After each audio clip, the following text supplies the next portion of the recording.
الحمد لله رب العالمين والصلاة والسلام على سيد الأنبياء والمرسلين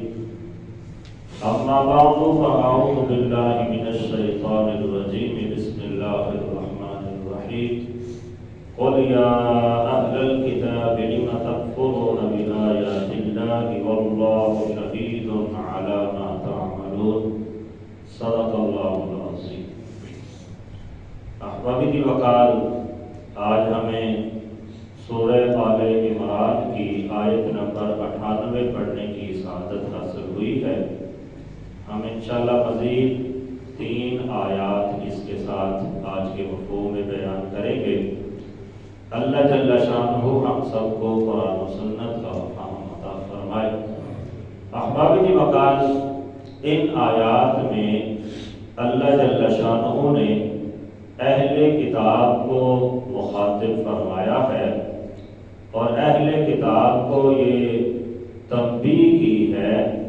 کہ وہ جو لوگوں کو اللہ کے راستے سے روکتے تھے، لوگوں کو بیت اللہ شریف کا حج کرنے سے روکتے تھے، لوگوں کے دلوں میں دیگر قسم کے شکوک و شبہات پیدا کر کے ان کے ایمان کو ڈگمگانے کی کوشش کرتے تھے، تو اس طرح کی تمام چیزوں سے انہیں باز رہنے کی تلقین کی اور ساتھ ہی ساتھ مسلمانوں کے ایمان کے اوپر مضبوط رہنے کی کچھ وجوہات بھی اللہ جل شانہ نے ان آیات میں بیان فرمائی ہے. ارشاد فرمایا قل یا اہل الکتاب لم تکفرون بآیات اللہ. اے پیارے حبیب، آپ ان اہل کتاب کو فرما دیجئے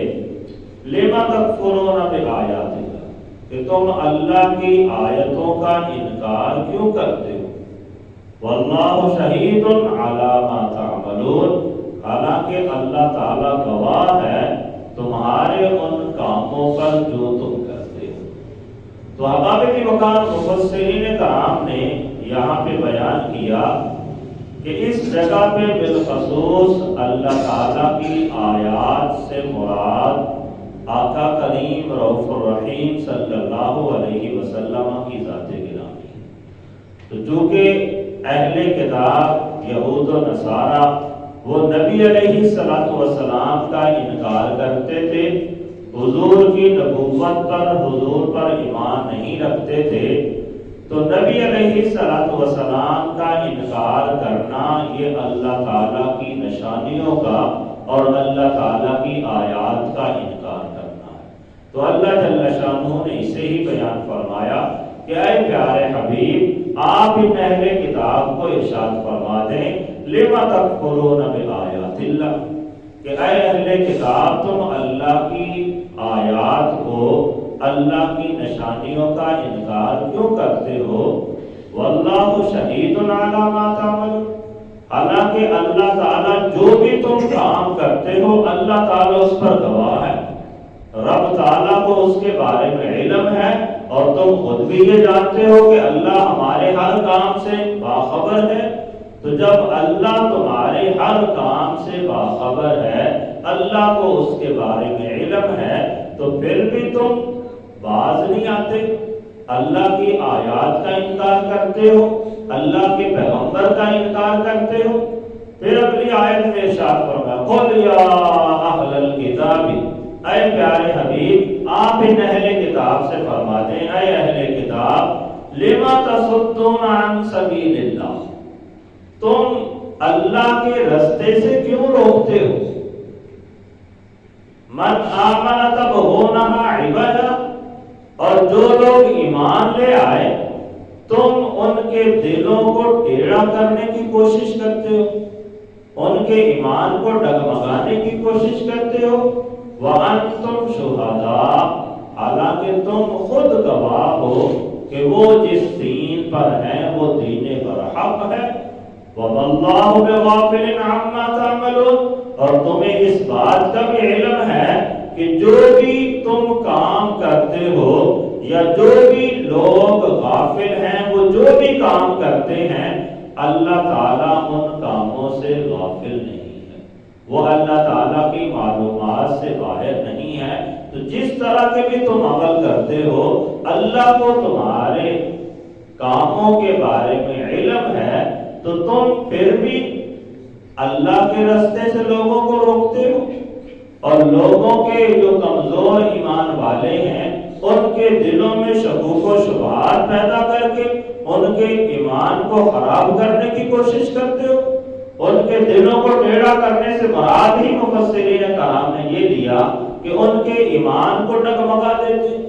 تو جو لوگ کمزور ایمان والے ہوتے تھے، جو ابتداءً اسلام میں آئے ہوتے تھے، ابھی ان کے دلوں میں ایمان کی کما حق و پختگی نہیں آئی تھی، یا انہوں نے ایمان تو قبول کر لیا، ابھی ان کے سامنے جو اسلام لانے کے بعد اسلام کے قوانین ہیں، احکام ہیں، عقائد و نظریات ہیں، وہ صحیح طرح سے واضح نہیں ہوئے ہوتے تھے، انہوں نے ان کا علم کما حق کو حاصل نہیں کیا ہوتا تھا۔ تو یہ جو اہل کتاب تھے، یہ ان کے دلوں کے اندر مختلف قسم کے شکوک و شبہات ڈالتے تھے۔ ان میں سے ایک شبہ تو یہ ڈالتے تھے کہ اللہ تعالیٰ بعض اوقات کوئی حکم نازل فرماتا ہے اور اللہ اس حکم کو بعد میں منسوخ کر کے اس کی جگہ پہ دوسرا حکم نازل فرما دیتا ہے۔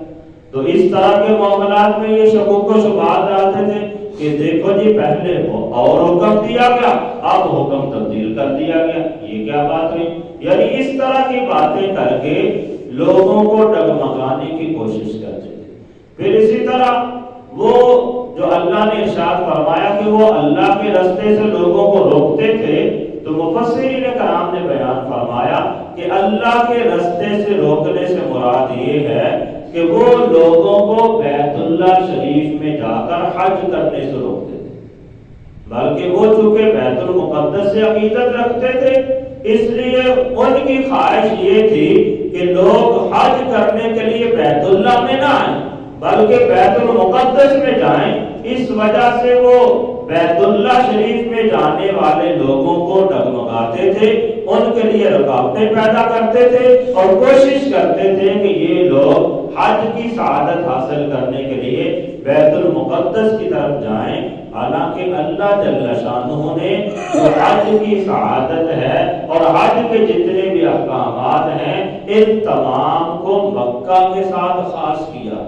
بیت المقدس کے ساتھ ان کا کوئی خاص تعلق اور رابطہ نہیں ہے۔ تو وہ لوگوں کو بیت اللہ شریف سے روک کر بیت المقدس کی طرف لے جانا چاہتے تھے۔ تو اللہ جل شانہ نے اس کو بیان کرتے ہوئے ارشاد فرمایا، قُلْ يَا أَهْلَ الْكِتَابِ،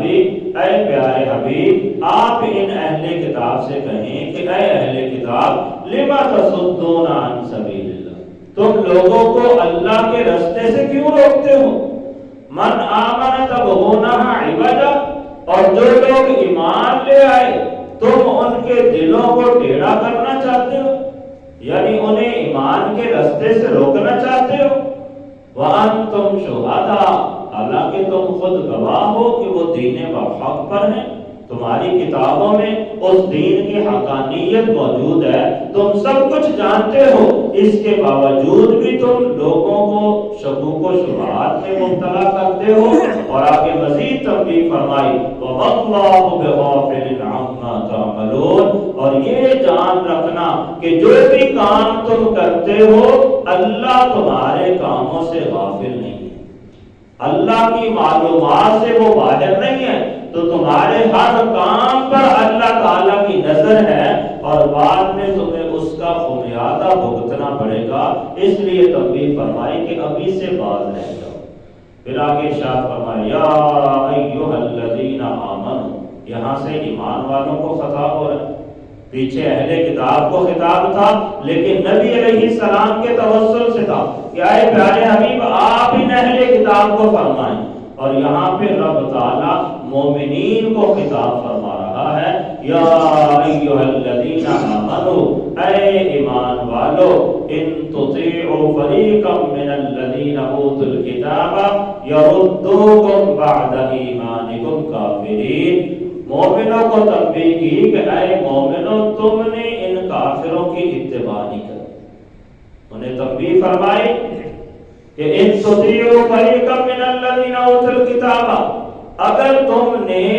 اہل کتاب میں سے کسی گروہ کی اطاعت کی، ان کی باتوں پہ لگ گئے، یردون بعد ایمانکم کافرین، تو وہ تمہیں تمہارے ایمان لانے کے بعد دوبارہ کفر کی طرف لوٹا دے۔ اس لیے فرمایا کہ اے مومنو، تم نے کافروں کے کسی گروہ کی، اہل کتاب کے کسی گروہ کی باتوں کو فالو نہیں کرنا،